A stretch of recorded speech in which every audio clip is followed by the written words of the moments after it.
God is good. All the time. God is good. Le Seigneur est merveilleux, bien-aimé. Le Seigneur est merveilleux, tellement merveilleux que parfois, quand nous observons et que nous regardons la façon avec laquelle il va s'exprimer, il va nous parler, on va sans aucun doute toujours être choqué. Amen. Ce matin, quand je rentrais dans cette salle, j'étais loin de m'imaginer que je pourrais recevoir une telle gifle. J'étais loin de m'imaginer que je recevrais une telle claque. Merci d'entendre. En réalité, notre rôle en tant que parent, en tant qu'ami, collaborateur, en tant que frère dans la foi, c'est d'être des exemples, n'est-ce pas? Dans notre croissance en Dieu, ce n'est pas des exemples dans la perfection. Amen. Parce que nous ne sommes pas parfaits. Et ceux qui nous entourent savent que nous ne sommes pas parfaits. Amen. Donc si tu te bombes le torse en disant que je suis quelqu'un de trop bien, amen, détrompe-toi. Parce que, comme quelqu'un dit, tu ne peux pas être au balcon de chez toi et tu te vois passer en bas. N'est-ce pas? Donc pendant que tu passes en bas, ceux qui sont en haut te regardent. Donc c'est eux qui sont habilités à dire que tu es bien ou que tu n'es pas bien, ou que tu es parfait ou que tu n'es pas parfait. Amen. Amen. Amen. Donc, si nous essayons de maintenir les façades du genre que nous sommes parfaits pour espérer ainsi encourager les saints et gagner les pécheurs, la vérité c'est que nous n'y parvenons pas. Amen. Nous devons être honnêtes. Amen. Nous devons être honnêtes pour reconnaître que nous sommes pécheurs. Amen. Que nous avons hérité de cette nature d'Adam. N'est-ce pas? Qui fait de nous tous des pécheurs. Amen. Le faisant, nous reconnaissons et nous sacralisons ce que Jésus a accompli. Amen. Ne pas le reconnaître, ce serait dire que Jésus est menteur. Amen. Qu'il est mort pour rien. Amen. Que nous n'étions pas séparés de Dieu. Amen. Le dire, proclamer notre perfection et notre sainteté. Amen. C'est dire que Jésus là, il ment. Il n'a pas besoin de mourir. Il n'a pas besoin de mourir pour nous réconcilier. Est-ce que c'est vrai? Ce n'est pas vrai. Honnêtement, ce n'est pas vrai. Et ce matin, nous avons la preuve à travers ces quelques versets sur les efforts que nous tous nous avons à faire, n'est-ce pas? Nous avons tous ces efforts à faire et pour traiter de nos faiblesses charnelles, n'est-ce pas? Manifester à travers nos émotions, n'est-ce pas? Et être ainsi des exemples, je veux dire quoi, pratiques pour la croissance dans l'Église, n'est-ce pas? Nous avons une destination. Nous aspirons tous à une chose.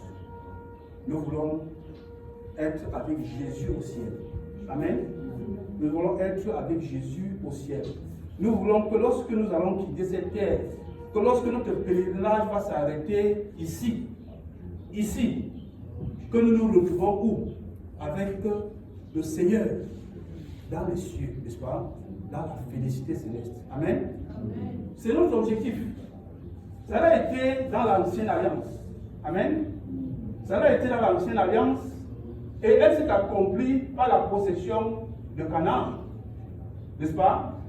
Le peuple de Dieu, sorti d'Égypte, a cheminé et Dieu les a conduits jusqu'à ce qu'ils possèdent ce qu'il leur avait promis. Le pays là où coule le lait et le miel. Ils l'ont possédé, n'est-ce pas? La nouvelle alliance, je dis quoi, l'ère de la spiritualité.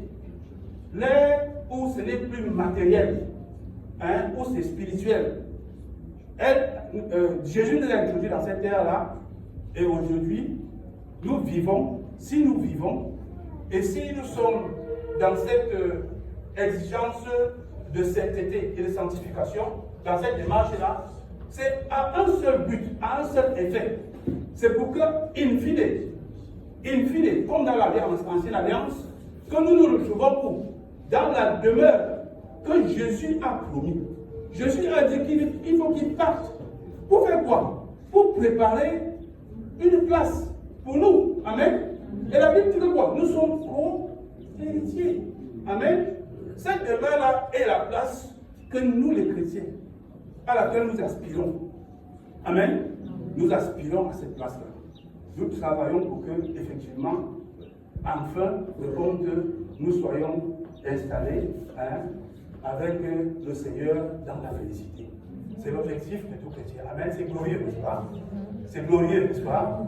Pour l'éternité. Pour l'éternité, n'est-ce pas? Et ce matin, comme je vous disais la semaine dernière, je réfléchissais par rapport à mon propre parcours.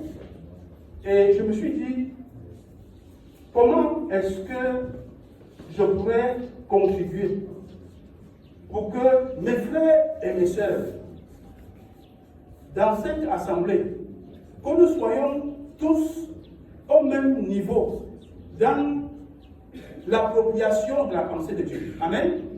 Dieu a exposé son plan de salut. Amen. Dieu ne procède pas par embuscade. Dieu a établi son plan de salut, son plan de restauration de l'homme, et il a mis ce plan-là par écrit dans la Bible, de façon méthodique. Il a rendu disponible, n'est-ce pas, pour que chacun ait accès à cela, n'est-ce pas?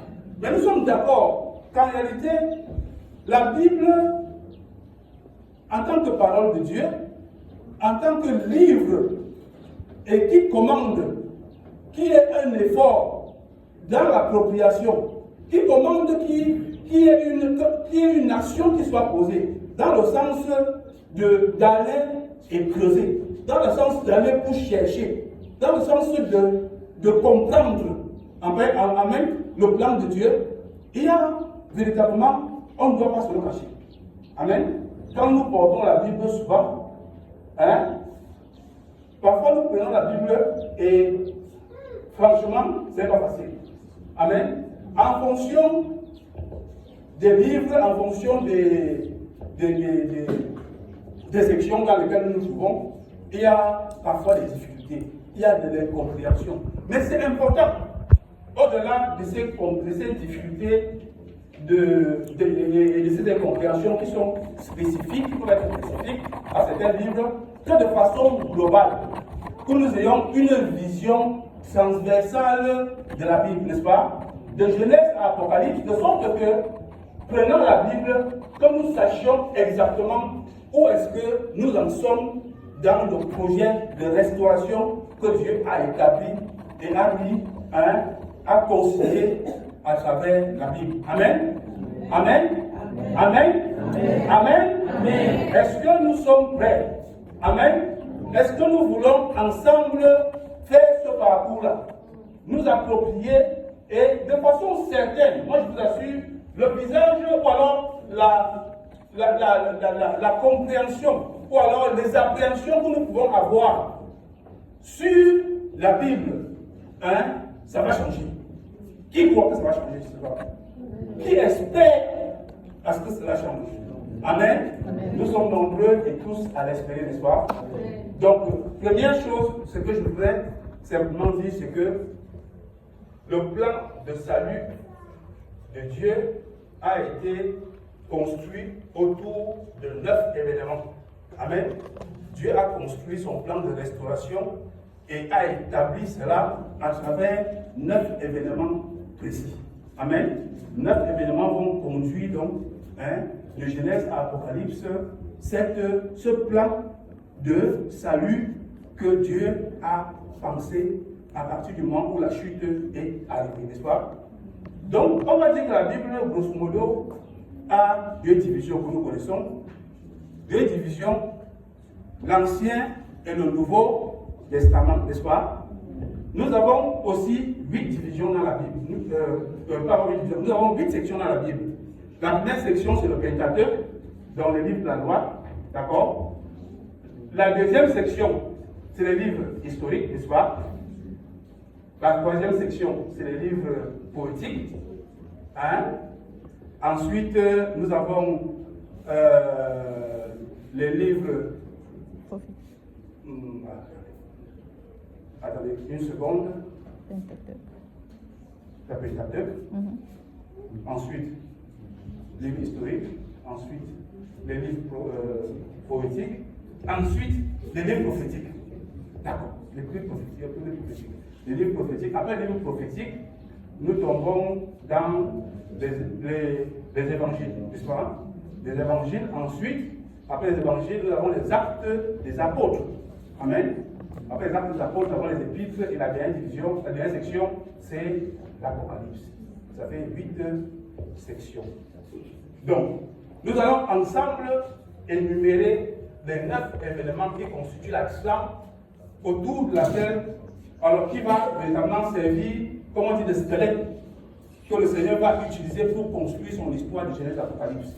Alors on va répéter tous ensemble. Le premier événement, la création. La création. Amen. Deuxième événement, la chute. Amen. Troisième événement, la promesse de la rédemption. Amen. Quatrième événement, l'appel d'Abraham. Ensuite, nous avons la loi. Amen. Après la loi, nous avons le royaume éternel. Après le royaume éternel, nous avons Jésus.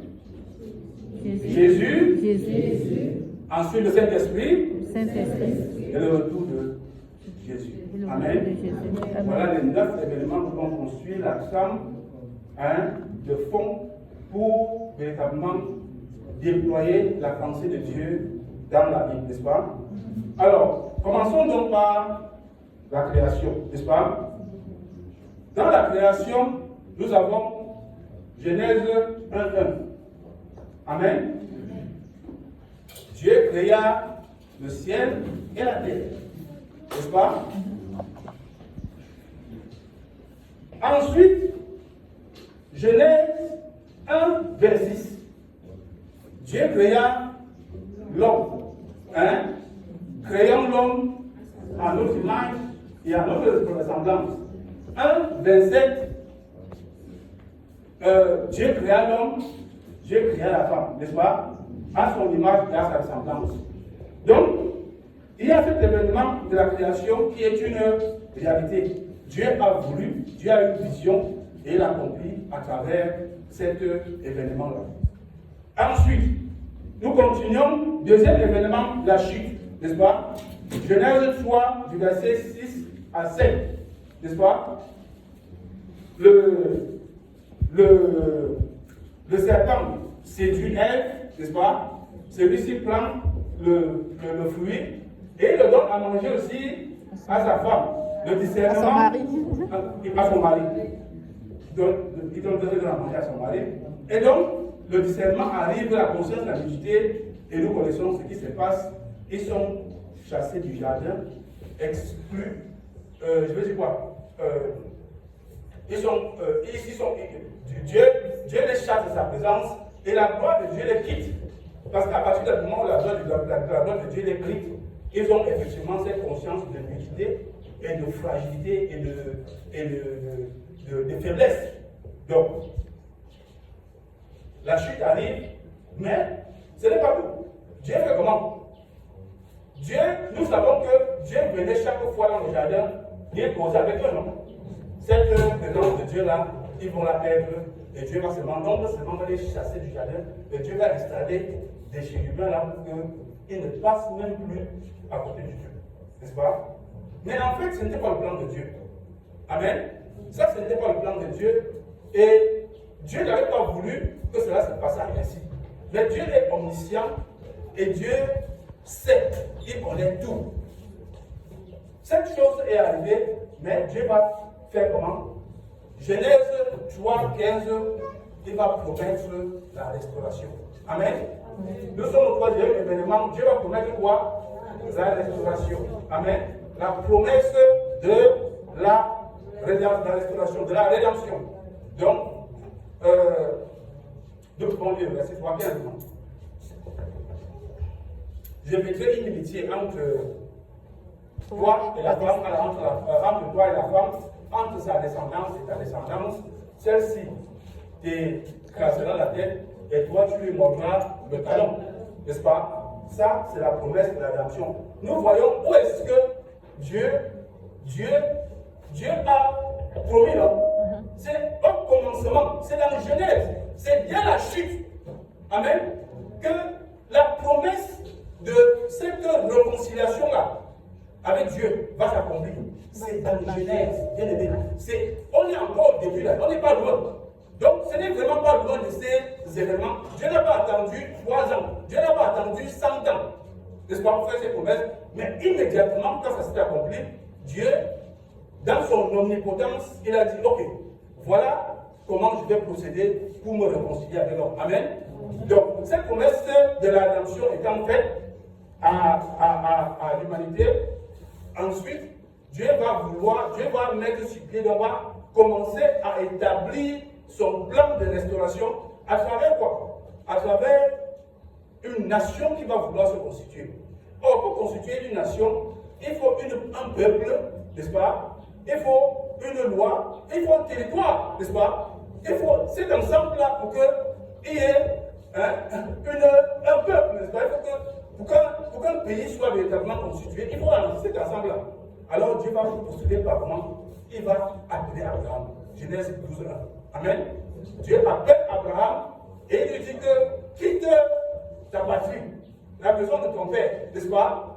Et pars vers où moi je vais te. Et il lui promet quoi? Je ferai de toi. Je ferai de toi quoi? Une multitude. Amen. Une multitude. Donc, il y a cet appel d'Abraham au travers duquel Dieu veut se constituer un peuple. D'accord? Il y a cet appel d'Abraham.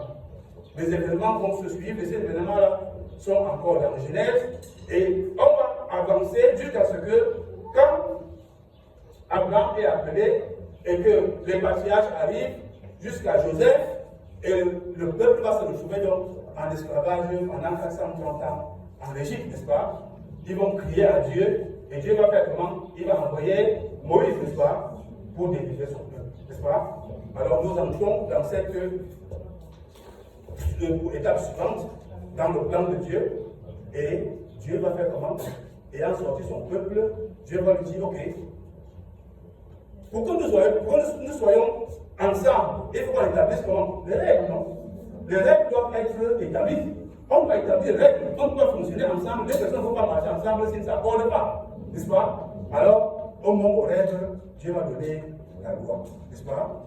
Les 10 commandements vont être donnés au peuple pour leur servir de quoi? De guide et de canevas, n'est-ce pas? Donc, pourquoi? Nous avons cela dans Genèse 20, du verset 1 à 17. Dans Exode 20, du verset 1 à 17, nous avons les 10 commandements de Dieu. Et dans les 10 commandements de Dieu, nous avons les 4 lois, qui sont les lois, on va dire, culturelles, donc qui ont des rapports qui sont en rapport avec Dieu. Et puis on a les 6 autres lois qui sont sociales, qui sont en rapport avec les hommes, n'est-ce pas? Aime Dieu et aime ton prochain.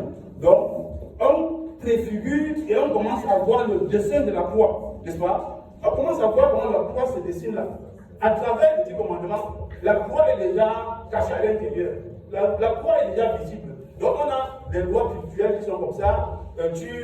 Tu n'auras pas d'autre Dieu, tu n'auras pas d'idole, tu ne consommes pas le nom de Dieu en vain, tu honoreras le sabbat, tu as ces 4 lois qui sont en rapport avec Dieu vertical, et ensuite tu as les lois sociales, tu honoreras ton père, ta mère, pas de meurtre, pas d'adultère, c'est déjà des choses, n'est-ce pas? Donc, dans Exode, on aura quoi? On va appeler ça l'exode, c'est même pas considéré, on va assimiler ça aujourd'hui comme c'est le code pénal, n'est-ce pas? C'est le code pénal. C'est là où la loi est vraiment établie, où les choses doivent être faites. Ensuite, nous avons dans le Lévitique, on va appeler ça le code de procédure pénale, n'est-ce pas? Donc ça dit quoi? Il est établi que si tu fais comme ceci, voilà comment est-ce que tu vas faire pour te purifier, d'accord? Donc, on donne les moyens et la méthode, n'est-ce pas, pour pouvoir se purifier en cas de transgression de la loi, n'est-ce pas? Donc, la loi avait pour but simplement de faire comment? De montrer au peuple comment est-ce qu'il devait s'approcher de Dieu. D'accord? Dieu étant saint, n'est-ce pas? On ne pouvait pas s'approcher de lui autrement qu'en étant seul, n'est-ce pas? Donc, la loi aussi avait pour but d'apprendre au peuple que par ses propres forces, il ne pouvait pas faire comment? Atteindre les exigences de la sainteté de Dieu. Donc, ça c'était le but de la loi. Donc, en fait, dans la loi, il y a 3 composantes que Dieu nous donne en même temps de la loi. Dieu nous donne le tabernacle, d'abord, n'est-ce pas? Le tabernacle, c'était là où Dieu habitait, non? On savait que Dieu était dans le tabernacle. En plus du tabernacle, il nous donne un système de sacrifice, n'est-ce pas? Donc, un péché égale un sacrifice. D'accord? Ça, c'était l'ancienne alliance. Un péché, un sacrifice. Donc, c'était comme ça. Donc, vous imaginez, tu non.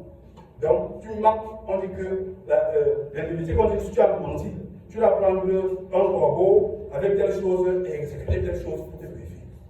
Ok. On voit dans ton système, lundi, il a le corbeau en main. Défenseur, au tabernacle. Il va faire comment? Il va faire son sacrifice pour se purifier, non? Mardi, on a dit que si tu commets l'adultère, tu vas prendre le bouc et tu vas partir. Mercredi, on voit ton système, il prend le bouc. Il faut se. Voyez un peu, non? Devant tout le monde. On dit que si tu as le meurtre, c'est le taureau que tu vas tuer. Après, dimanche, on voit encore avec le taureau en train de foncer. Vous voyez un peu, non? En fait, c'était compliqué. Amen. La loi aussi avait une autre raison. C'était pour montrer au peuple que quoi? Que le péché coûte cher. Que le péché est compliqué. Le péché c'est compliqué, bien aimé. Imaginez-vous, c'est-à-dire que il y a un lieu. Bon, ok. Là où, effectivement, chacun, après avoir commis une transgression, il part là-bas. Là où il y a le sacrificateur. Donc, on est tous ensemble comme ça. Chacun a son. La cause de chacun montre son problème. Le niveau de son problème. Chacun qui est en train de tirer, il part. Donc, le but, c'était. Et Dieu a vu ça là. En réalité, c'était compliqué. On ne pouvait pas s'en sortir. Amen. On ne pouvait pas s'en sortir, c'était compliqué. Donc, en fait, en plus de ça, dans le système dans les 3 composantes, il y avait le sacerdoce, n'est-ce pas, qui était le sacrificateur, non? Celui qui était le médiateur entre Dieu et les hommes. Amen. Donc lui, il était dans le tabernacle et lui seul, il avait accès à la présence de Dieu. Lui seul pouvait entrer là où Dieu est. Amen. Lui seul avec lui seul et les gens de sa famille.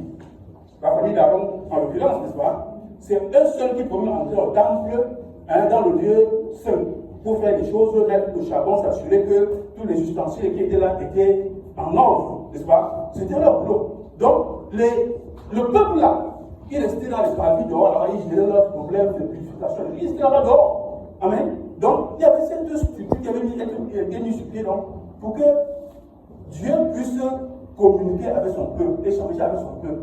Amen. Donc Dieu a pris dans la loi et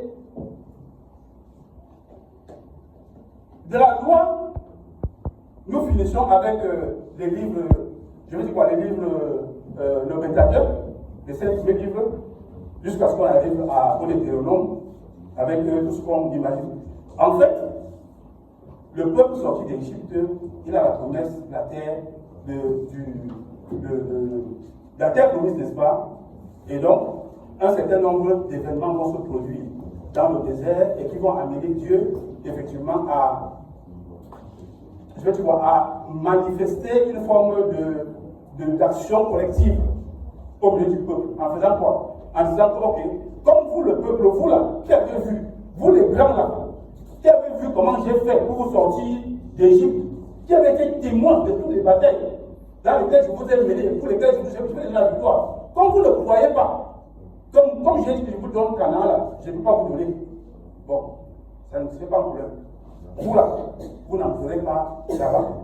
Donc, raison pour laquelle ils ont tourné dans le désert pendant 40 ans, comme vous connaissez, n'est-ce pas? Mais, même pendant les 40 ans qu'ils ont tourné au désert, Dieu était avec eux. Amen. Dieu ne les a pas abandonnés, Dieu était avec eux, n'est-ce pas? Donc, quand ils ont fini donc, de tourner, et qu'effectivement, cette génération qui avait été. Qui n'avait pas cru, tu vois, jusqu'à ce qu'eux tous ils partent et décèdent, Dieu, on va donc procéder à un dénombrement du peuple d'Israël à travers le livre des nombres, hein, et ensuite, on va faire comment? On va dire la deuxième fois la loi, n'est-ce pas? Parce que ceux qui ont survécu n'étaient pas au mont Horeb quand Dieu donnait la loi, n'est-ce pas? Alors, on va donner la loi pour une deuxième fois dans le Deutéronome. Amen.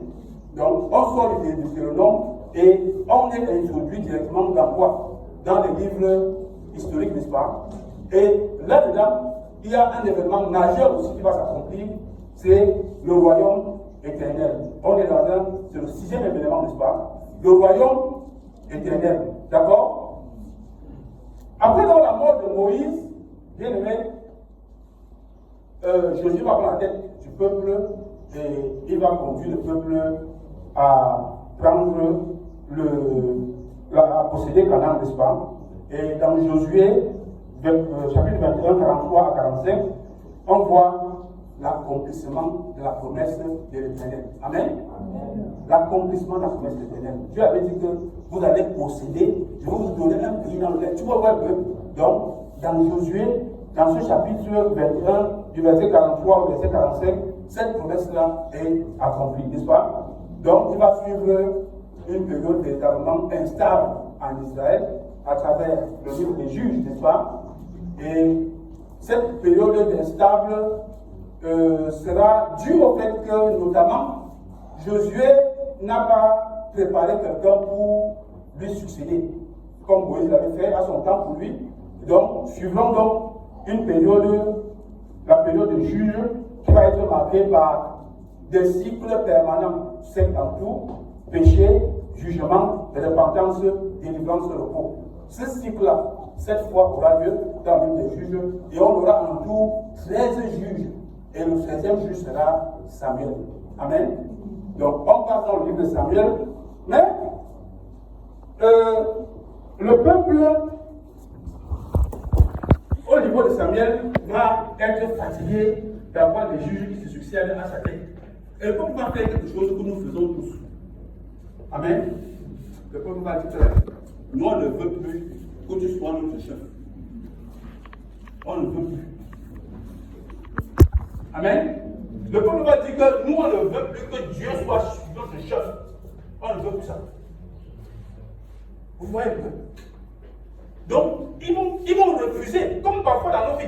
Nous refusons la Seigneurie de Jésus, non? On refuse ça. On dit que mieux la vie. Mieux la vie dehors. Mieux les bois de nuit. Il va attendre un peu. Nous-mêmes aussi, on va se faire comme on voit les gens faire. Ça va trisser le cœur de Samuel. Samuel va dire, et pendant la tristesse de Samuel, Dieu va dire à Samuel, ne te gêne pas, ce n'est pas toi qui es rejeté. Le peuple là qui me rejette, n'est-ce pas? Donc on va voir ça dans 1 Samuel, verset 8, 5 à 7, n'est-ce pas? Donc, mais le peuple ne va pas simplement accéder au souhait d'Israël. Vous voulez un roi. Mais le peuple va leur dire, Samuel, dis au peuple là qu'ils veulent un roi, mais dans les conditions que je vous ai données au Deutéronome 17. Au Deutéronome 17, effectivement, Dieu a donné des conditions. Si vous avez un roi sur vous, voilà ce qu'il doit être. Il ne doit pas avoir des femmes, il doit avoir des chiens. En fait, il y a des conditions qui lui sont données, qui sont exigées pour que le roi en question ait le cœur porté sur la gestion du peuple et pas sur les biens qu'il va amasser. Amen. Et Dieu a donné ces conditions-là au Deutéronome 17. Donc c'est ainsi que Saül va être le premier roi d'Israël, n'est-ce pas? Saül va être le premier roi d'Israël. Ensuite, Saül va être rejeté. Et quand il sera rejeté, Dieu va oindre David. On est toujours dans Samuel, n'est-ce pas? Et David va avoir une particularité, n'est-ce pas? David aimait Dieu. Amen. David aimait Dieu. David aimait Dieu. David, la présence de Dieu, David était toujours en présence de Dieu. David demandait toujours à Dieu pour faire n'importe quoi. David ne se levait pas pour aller faire n'importe quoi sans demander à Dieu, n'est-ce pas? Il l'aimait tellement, il craignait Dieu, le consultait à toutes les conditions. Amen. Toutes les situations, David était. Et ce qu'il va faire, il dit que quoi? N'est-ce pas? Il va faire dire de David que quoi? L'homme selon le cœur de Dieu, n'est-ce pas? Donc c'est cette attitude de David, n'est-ce pas? Dieu nous a créés, bien aimé, Dieu nous connaît. Dieu sait qu'il a mis en nous des émotions. Amen. Il a mis en nous une âme, il a mis en nous un esprit, il a mis en nous un corps, n'est-ce pas? Dieu connaît que l'interaction entre ces trois ensembles-là peut produire de temps en temps des choses. Le problème n'est pas que nous soyons sains, que nous soyons purs, mais que lorsque nous avons chuté, bien aimé, que nous ayons l'attitude de repentance. Amen. Et c'est pour ça que David, par exemple, pouvait, quand il avait commis des gaffes, il allait véritablement incliner son cœur devant Dieu. Il allait pleurer devant Dieu. Il allait pleurer devant Dieu pour dire que papa, vraiment, je ne sais même pas ce qui m'a pris. Et c'est pour cela. Et c'est à cause de ce cœur, de cette attitude de David, que Dieu va faire comment? Va lui faire la promesse. La promesse. La promesse, c'est de quoi? Hein? Que le trône, hein? De va promettre que le trône a la descendance de David. Le trône éternel est promis à la descendance de David. À cause du cœur de David. Amen. Le cœur de David va faire que Dieu va dire que non. Vous là, ce que j'ai prévu là, ça viendra de chez toi. Amen. Amen. Ça viendra de chez toi. Amen. Amen. Alléluia. Vous voyez un peu comment Dieu peut être émerveillé par nos attitudes, non? C'est ce que Dieu regarde. Dieu regarde.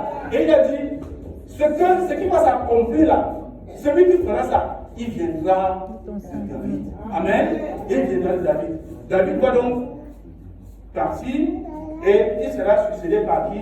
Son fils Salomon, n'est-ce pas? Et nous connaissons que Salomon va avoir une vie, ses 20 premières années de règne vont être à peu près réglo. Mais après ça, le gars va entrer dans des choses compliquées, n'est-ce pas? Il va commencer à prendre les femmes étrangères, il va commencer à gérer des business un peu compliqués. Donc, Salomon va décevoir Dieu. Oui, il va décevoir Dieu. Il va décevoir Dieu à tel point que, en réalité, c'est parce que Dieu est comment? Dieu est fidèle, bien-aimé. Amen. C'est parce que Dieu ne change pas. Quand Dieu promet, amen, ce que nous devons chercher par-dessus tout, c'est l'assentiment de Dieu dans ce que nous faisons. Amen. C'est la promesse de Dieu dans nos vies. Amen. C'est que Dieu nous regarde et nous regarde dans nos actions et se dit que non, à telle personne, je ferai telle chose.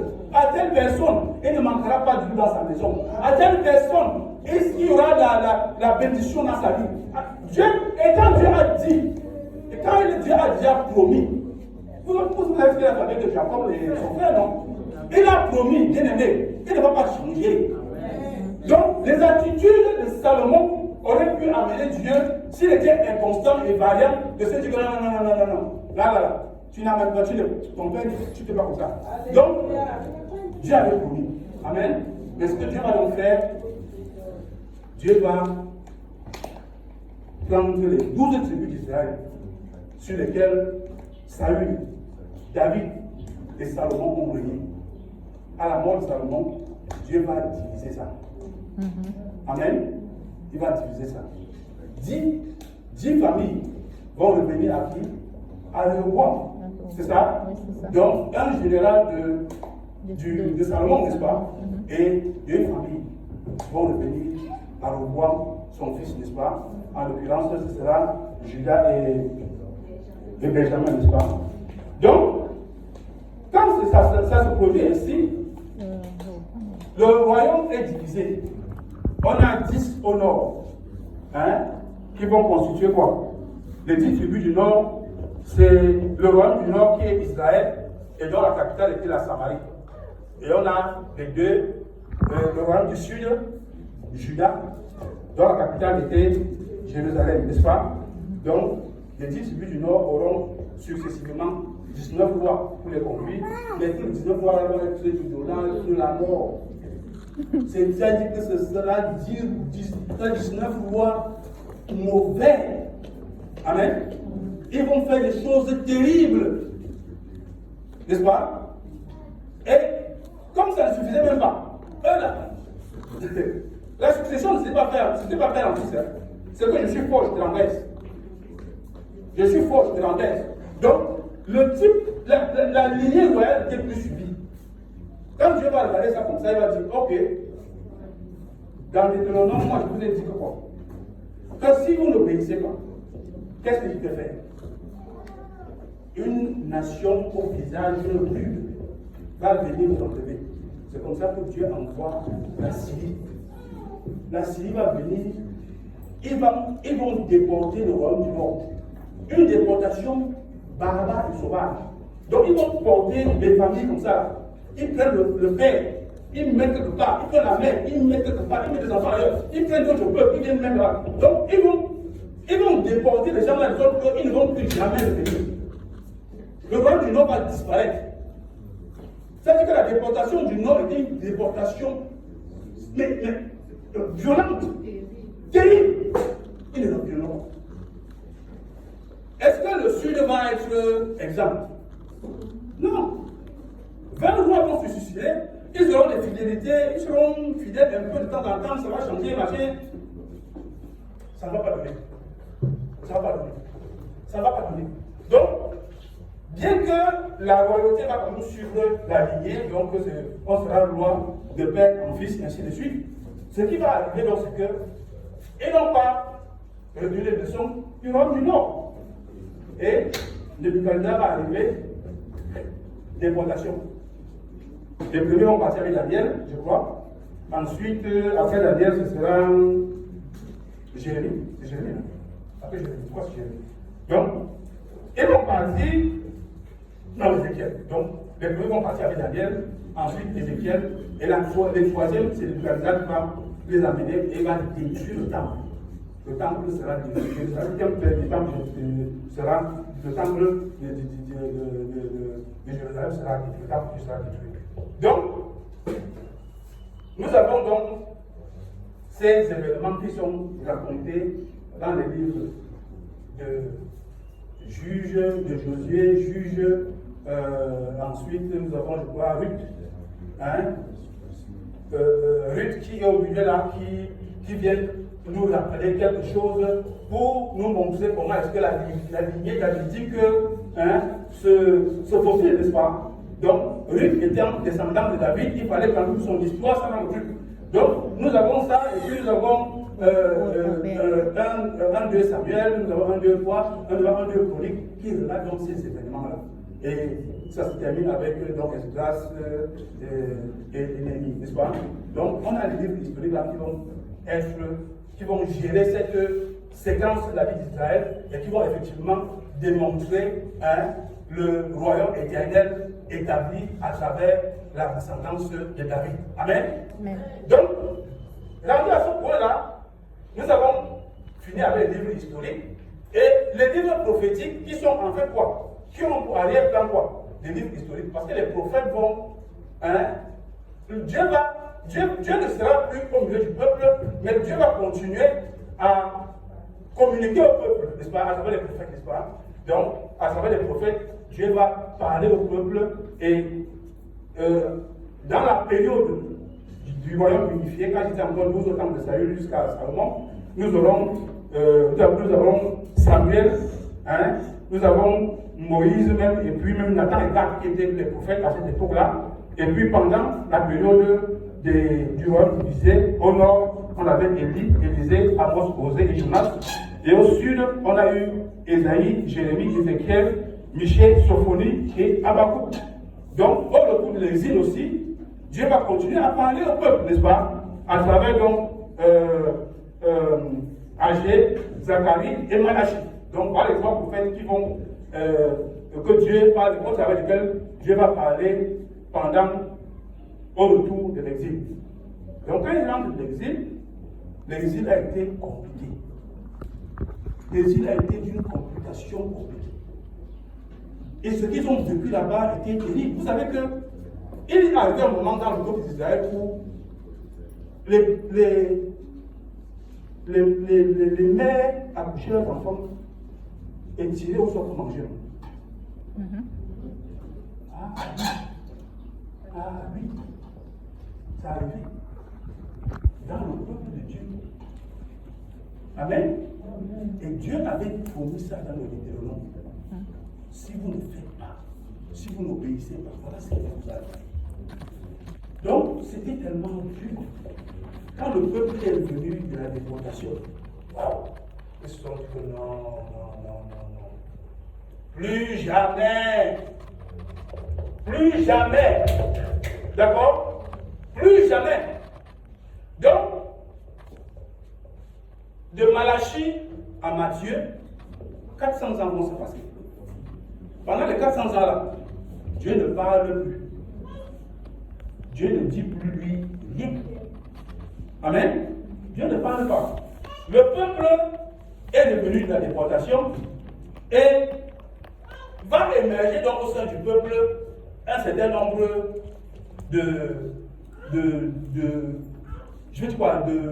d'élites spirituelles qui vont amener des choses. Ils vont dire non. Ils vont instaurer des trucs comme le sabbat. Ils vont instaurer que lavez-vous les mains, la purification. Donc, ils vont prendre la loi de Moïse là. Ils vont ajouter encore les lois dessus, plein. Parce que dans leur esprit, il fallait tout faire pour ne plus jamais rentrer en déportation. Mais en fait, en réalité, les lois là auront pour but de les éloigner de Dieu. Parce qu'ils vont non seulement donner l'impression que c'est à travers leurs œuvres et leur propre purification qu'ils peuvent avoir accès à la piété, mais à la justice. En réalité, ce n'est pas ça. Donc, entre-temps, il y a quelque chose qui va se préparer. Parce que dans Psaume 22, 1000 ans avant, n'est-ce pas, le processus de la crucifixion est décrit, n'est-ce pas, elle est mentionnée 1000 ans avant. Et dans Ésaïe 53, 700 ans avant, la crucifixion est en réalité le seul peuple qui pratiquait la crucifixion là. C'était le peuple, c'était les Romains. Amen. C'était les Romains. Donc il fallait que le temps de la domination romaine arrive pour que Jésus arrive. Amen. Entre-temps, il y a eu des dominations médo-perses, grecques, avant les Romains. Mais chaque fois, Dieu va faire quelque chose en vue de l'accomplissement de l'écriture, n'est-ce pas? Dieu va toujours faire quelque chose. Donc c'est comme ça que pendant la domination, pendant l'empire grec, Alexandre le Grand en l'occurrence, quand il va prendre la tête du leadership du monde, à ce moment-là, il va imposer la langue grecque à tout le royaume. Amen. Il va imposer le grec là. Tout le royaume va parler. La conséquence, c'est quoi? Il a aussi autorisé que chacun croit son Dieu qu'il veut. Chacun là, croyez ce que vous voulez croire. Mais seulement que tout le monde parle grec. Le privilège que ça va apporter, c'est quoi maintenant? C'est que Pour les raisons évidentes de culte, il fallait qu'on traduise la Bible de la version hébraïque à la version grecque. N'est-ce pas? Donc, on devait traduire la Bible de l'hébreu au grec. C'est comme ça qu'on a réuni à Alexandrie 70 savants qui vont avoir donc cette lourde tâche de traduire la Bible du grec, de l'hébreu au grec. Et cette version-là, qu'on appelle la Septante, n'est-ce pas, en rapport avec les 70 savants égyptiens qui avaient fait cette traduction. Et ça qui a donné lieu à cette Bible dans la version que nous connaissons et dans les découpages que nous avons aujourd'hui, n'est-ce pas? Parce que dans la version initiale, avant Septembre, les 5 premiers livres-là, la loi était simplement un seul livre. C'était un seul volume. D'accord? Donc, c'est en refaisant cela comme cela qu'ils ont donc arrivé à produire la Bible dans cette version qui est cette version, la version de la Septembre. Donc, l'avantage ici va être quoi? Ça va donner accès à la parole de Dieu à tout l'empire. Chacun qui veut comprendre va lire. Amen. Tout le monde parlait grec et lisait grec. Donc, du coup, il y avait la possibilité pour un plus grand nombre, pas plus simplement des Juifs, d'avoir accès à la parole de Dieu. Amen. Vous voyez comment Dieu, vous voyez que dans les méandres, dans le processus, vous voyez que la ligne est gardée et continue. Amen. La ligne est gardée et continue. Donc, quand on va donc arriver, effectivement, à la domination romaine, un certain nombre de choses vont se produire en rapport avec l'Église, mais fondamentalement, ce qui va se passer, c'est quoi? C'est que la période est venue où les gens qui pendent au bois, comme cela a été décrit, ils règnent dans le monde, n'est-ce pas? Donc, va s'accomplir la promesse ou alors de la rédemption, n'est-ce pas? Donc, à ce moment-là, Jésus va naître. Amen. Et nous sommes à l'événement de la naissance de Jésus, de la venue de Jésus, n'est-ce pas? Jésus va donc venir dans ce contexte-là pour que s'accomplisse de façon parfaite la prophétie qui avait été annoncée 1700 ans avant. Amen. Et effectivement, Jésus arrive, mais dans un contexte où le peuple d'Israël n'a plus de roi à sa tête, et puis c'est compliqué. Ils subissent beaucoup de persécutions, l'Église est vraiment maltraitée. Et donc, les Juifs, ils attendent le roi qui va venir faire le sale. Donc, ils ont lu dans la Bible comment Dieu a traité Moïse, non? A traité le pharaon, non? Et ils ont vu comment le pharaon a été traité.